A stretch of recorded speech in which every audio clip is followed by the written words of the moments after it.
Coming in hot off the heels of that incredible PlayStation 5 logo reveal at CES, PlayStation announced today that they will not be attending E3 2020, and that has got people curious as to Sony's marketing strategy for the PlayStation 5 leading up to the launch this holiday season, and that also gives Xbox all the more attention in the world at E3 this year.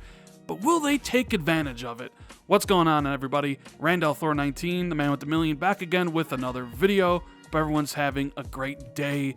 If you don't mind, if you enjoyed this video, make sure you hit that like and subscribe button. I would greatly appreciate it. You heard right, folks. In the year that the PlayStation 5 is launching, Sony will not be attending E3, and I thought that was a slam dunk for sure after they skipped last year. But they actually gave some reasons to GameIndustry.biz in the press release, and it has some incredible shade thrown towards the ESA. Let's just take a look at it. It says, after thorough evaluation, SIC has decided not to participate in E3 2020. We have great respect for the ESA as an organization, but we do not feel the vision of E3 2020 is the right venue for what we are focused on this year. We will build upon our global event strategy in 2020 by participating in hundreds of consumer events across the globe. Now I gotta stop right there and point out the immense shade, the disrespect Sony just threw at the ESA. In that first sentence, they say they have respect for the ESA, but that event is not right for them. And then the very next sentence, they're like, yeah, we're gonna be at 100 events across the globe. Literally every other event we're gonna be at except your event. Ooh, man, that one's gotta burn for the ESA. Our focus is on making sure fans feel a part of the PlayStation family and have access to play their favorite content.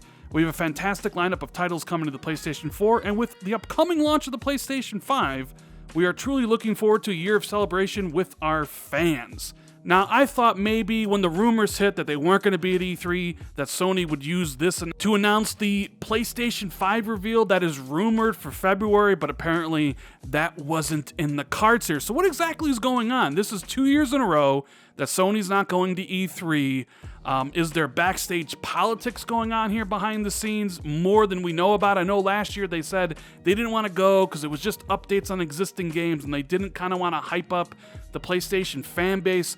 They didn't use that excuse this time. They just said the venue wasn't what they wanted. So I wonder if there's something going on behind the scenes. Either way, whatever the reason is, it's not a good look for the ESA. You have people on Twitter saying that E3 is dead because Sony isn't there. And yeah, it's a really bad look for the organization.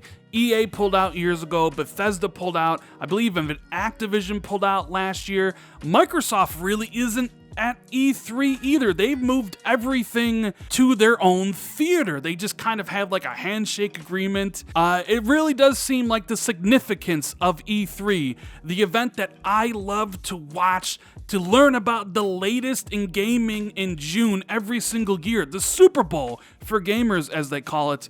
It's going to be sorely missed. You know, I have a lot of fond memories of getting in parties together with my friends as we watched the press conferences to find out what new games, what exclusives were coming to the Xbox 360, the Xbox One, the PlayStation 3, the PlayStation 4, and then reading everybody's reaction on social media, whether it's Twitter or at the time NeoGAF, now Reset Era. It certainly does seem like an end of an era, and I expect more and more of these companies to have their own events because in this age of 24/7 social media where everybody has Twitch channels, YouTube channels, you can get your message across very cheaply and reach a maximum exposure of people. You don't necessarily have to go to E3. So what is Sony's plans moving forward? A lot of PlayStation fans are asking that today. Sure, Sony's saying they're going to be at a bunch of global events, but what does that really mean? And if someone like me, who probably won't be able to attend those global events, when am I going to be able to see the console and the game? Sure, there's the rumored February reveal where we'll probably get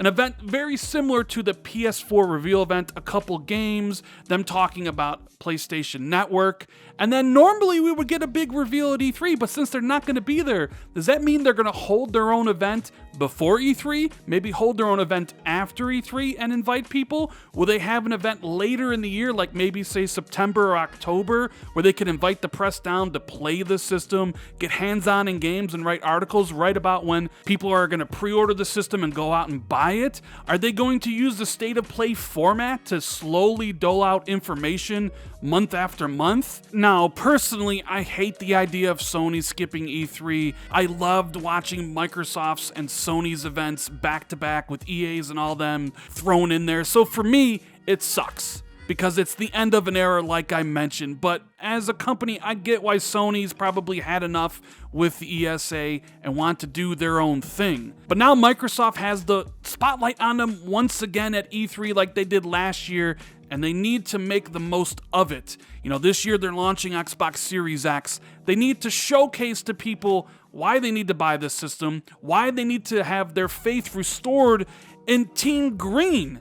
You need to show off the Fables and the Initiatives and Obsidian's next game to get people really hyped, not only about next year, but 2 years, 3 years down the road, because you know exactly that's what Sony's going to do at their events. They're going to show off the God of Wars, the Spider-Mans, the Horizon Zero Dawn 2, and really energize their base, and Xbox needs to do the same, and it's more important than ever because everyone's going to be laser focused now on Xbox. But I also do have to point out the little hypocrisy I see going on today. I do feel that if the situation was reversed and Microsoft had officially announced that they were leaving the ESA, the reaction to this would be quite different. You see, a lot of the PlayStation fans are now saying that Sony's bigger than E3 and they don't need it. And while I do think that Sony doesn't need E3 to get its message across, if it was Microsoft, those same people would be saying that Microsoft is about to pull out of the console business.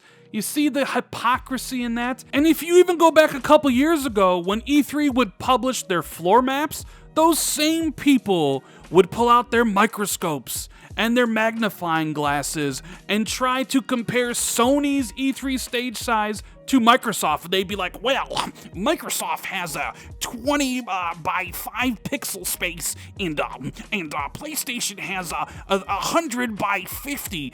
Microsoft must be leaving the console industry, actually. And of course, it all came out to that, no, they weren't leaving. They were just move everything over to their own theater. But they were quick, super quick to jump on the narrative that Microsoft was leaving somehow. But when Sony actually leaves, well, not only is it, you know, business as usual, it's actually better than ever. So yeah, I gotta say, I am incredibly disappointed by this news. E3 will probably never be the same. Who knows what it'll look like 10 years from now. But I am interested in seeing how Sony's going to convey what the PlayStation 5 is, how they're going to show it off to their fans, and what type of events they do throughout the year. But of course, I'm an Xbox focused channel. I'm really interested in seeing how they take advantage of this, because now all eyes will be on you in June at E3 2020, and you can't take your foot off the gas like you did last year. You need to put the foot on Sony's neck and keep up that aggressive marketing that you've been doing since the reveal of the console at the VGAs.